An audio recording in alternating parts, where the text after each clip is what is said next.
I used to think that the conjugate system was part of the problem, that it was only applicable really to equipped powerlifting, and that it was sending a lot of people down the wrong path.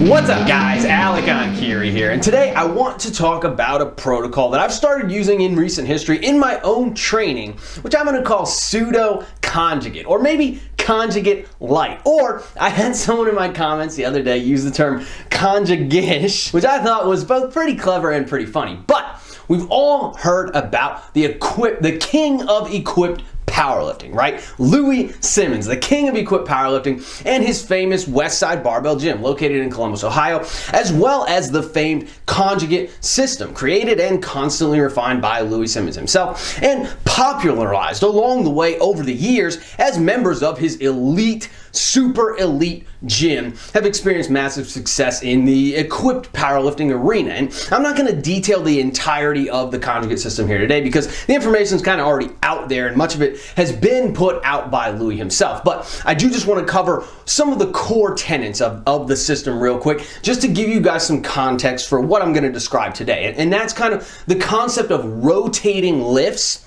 and the max effort method. According to Louie himself, the conjugate system is a combination of the Soviet method, in which a vast array of special exercises are used, and we can see that today in the training of Russian Olympic weightlifters, and then a combination of that and the Bulgarian method, which everyone knows that the Bulgarian method is famous for having its lifters max out every single workout, basically every single day, and sometimes multiple times per day. And in the true conjugate system that's created by Louie, lifters rotate their primary exercise weekly.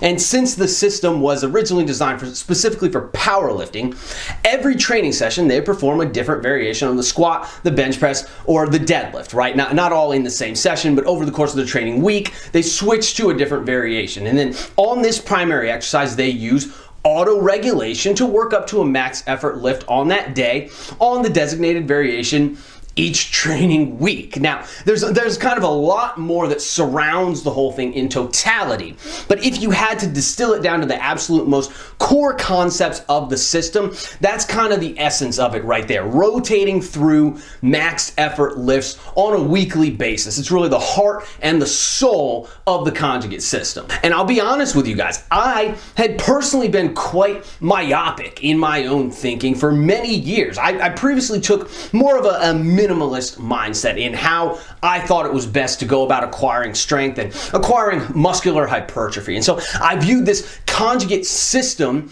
as not so much as a fad. It had been around for a while, but something that kind of took off and became a fad, and sort of kind of branching off of the muscle confusion concept that has screwed so many people up for so many years in the weight training realm, right? And while the conjugate system's day in the spotlight has faded somewhat since its peak levels of popularity probably 10, maybe 15 years ago, man, probably more like 10 years ago. And since then, it's kind of been replaced with auto-regulation that leans more towards specific or minimalist means, right?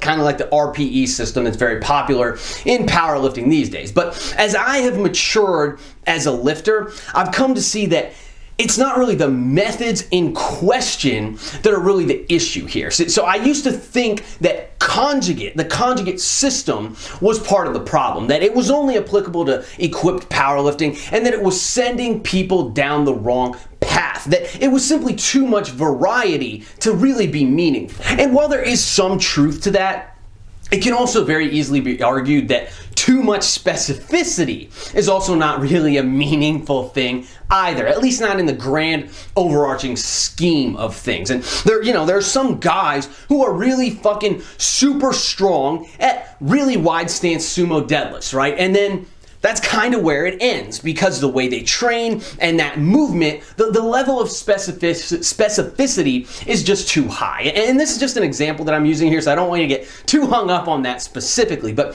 what I'm getting at is that anything and everything can actually work fantastically if the application is sound, the circumstances are appropriate, and you understand when it's time to move on to something else. The methods themselves on either end of the spectrum are not really the problem. The implementation of the methods is the problem. Now that may sound like I'm splitting hairs to you or like it's a trivial distinction, but I don't think that that's the case. The former notion here is to suggest that the methods themselves are flawed in their ideologies, right? And that would be akin to getting hurt by an exercise and then claiming that that exercise is outright dangerous, which is not a claim that I believe anyone should assert anymore. Rather, just as there are no contraindicated exercises, only contraindicated people, we can also conclude that any training method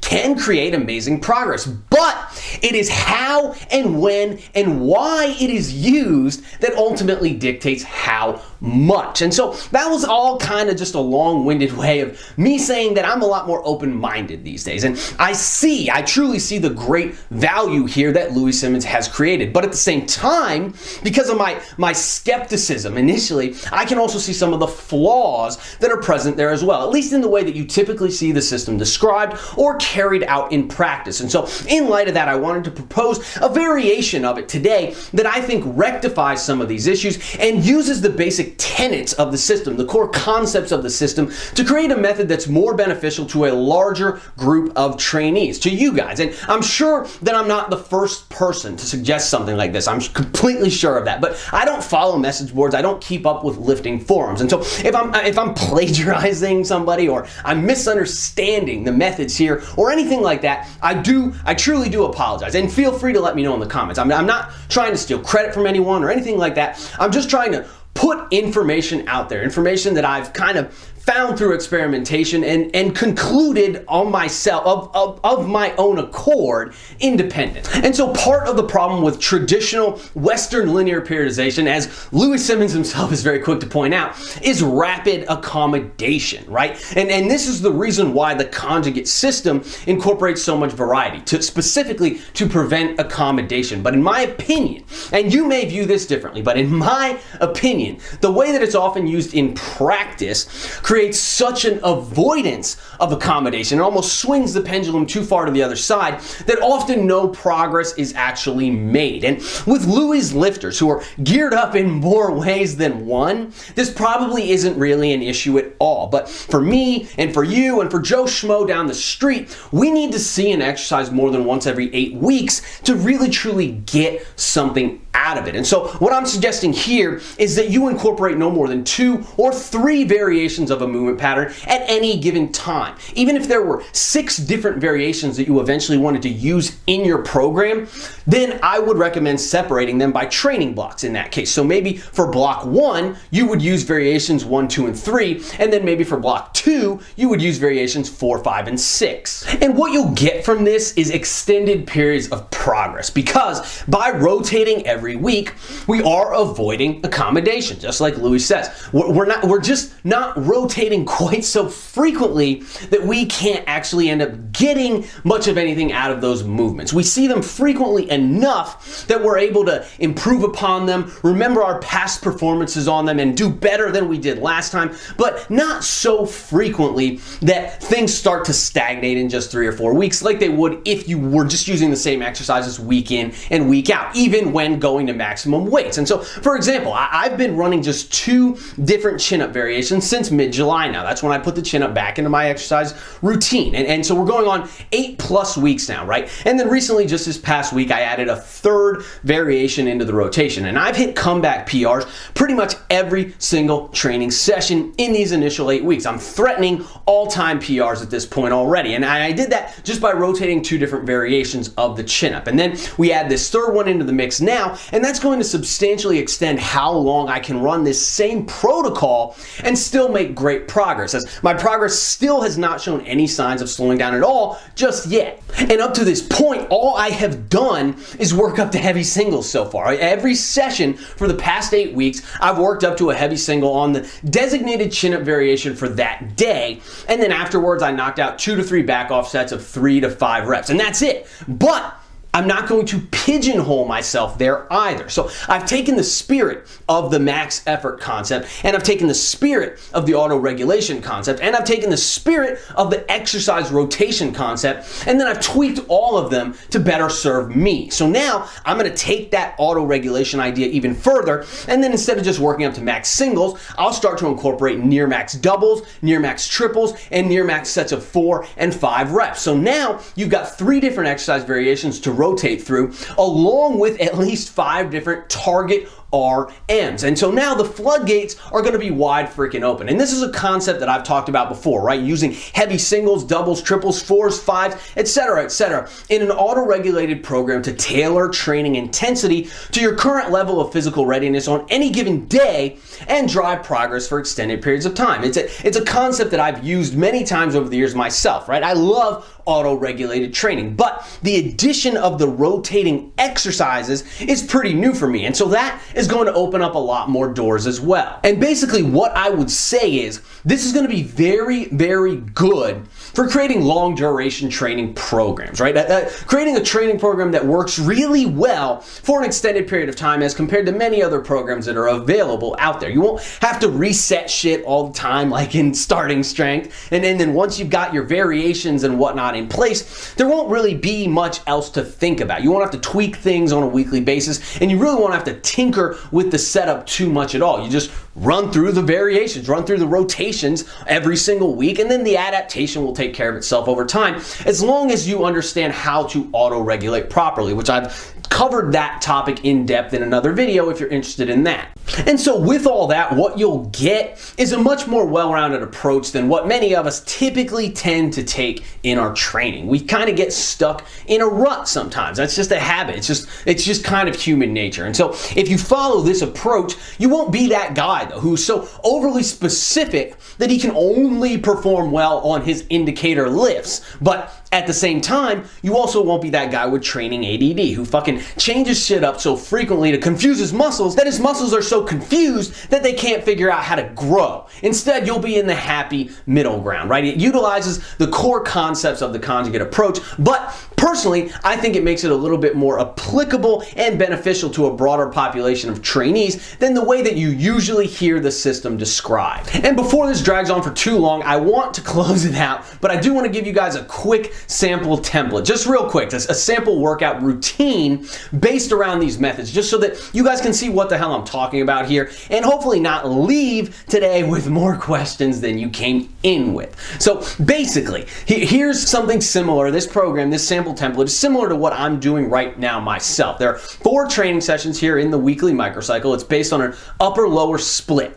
The primary focus here for the lower body is strength and power, and then you couple that with the upper body where the primary focus is strength and hypertrophy. And as far as it goes, I always personally include some form of explosive work and movement-based work like sprint training in my own programming. It's not necessary if it's not in line with your goals. It's just something that I think that everyone should be doing, right? And that might just be me, but then you can kind of see that the primary movements here in this program that we're really trying to improve are the auto-regulated ones, right? So where you ramp up to a heavy set of 1 to 5 reps. And so that's our squat variations, our chin-ups, and our dips. Those are our main movements here. And those are kind of the litmus test movements here, right? They're the indicators, the indicator exercises. And you would rotate them on a 3-week schedule to keep things fresh. You could probably do that, run it this way exactly as I've written it here for multiple months at a time, and 3 or 4 months at a time, maybe even up to half a year, and still make good progress on it. And then at that point, you would want to switch it up to different variations or make a different pattern, a different movement pattern, the primary movements that you're focusing on. So say that your dips get stagnant after a few months, then you could move the horizontal presses, the bench press variations into the primary slot instead of the dips, and you could start working those a little bit heavier instead of doing them for reps like you would be doing here. Moving a little bit further into the secondary work. Now that can also be done on a rotating schedule. This is something that I don't know if anyone else does it like this, where the secondary movements are also rotated. And so here you can see that I have my overhead press variations, my rows, my bench variations, my hinges, etc., and they're all set up on a 3-week rotation as well, just like the primary work. But instead of auto-regulating this work and working up to heavy sets, here the work is straight set work. It's sub-maximal,